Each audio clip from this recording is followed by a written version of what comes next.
More wholesome stories about discussing my gender with my students. So I have one student who, ever since I explained to my students that I was non-binary, it's been living in his head a little bit. I think that he is still confused and fascinated by it.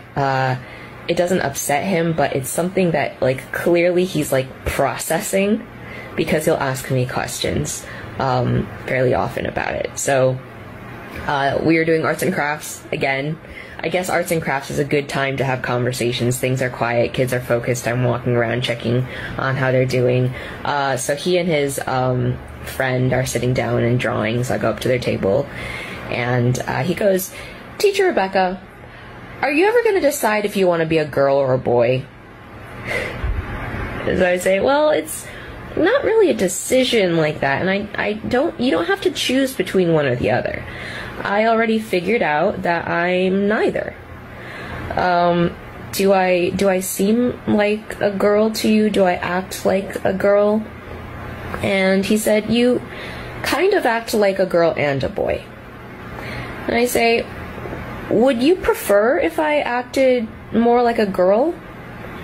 And he kind of paused, and he was like, "I think if you acted like a girl, I would be less confused." So I said, "I understand that. I know that, I look like a girl, so it would be less confusing if I acted like one too." And I turn over to his friend and I say, "What about you? Do you think I'm confusing?" And his friend just goes, "No." I say, "Do you think that I'm a boy or a girl?" "No."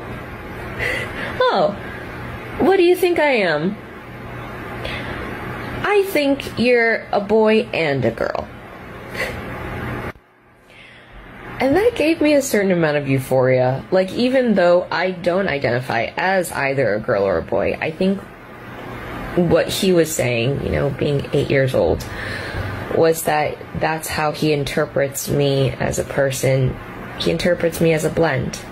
And that works, because that is in a way how I am. My gender moves, and my gender is not either. And I have both feminine and masculine qualities to me.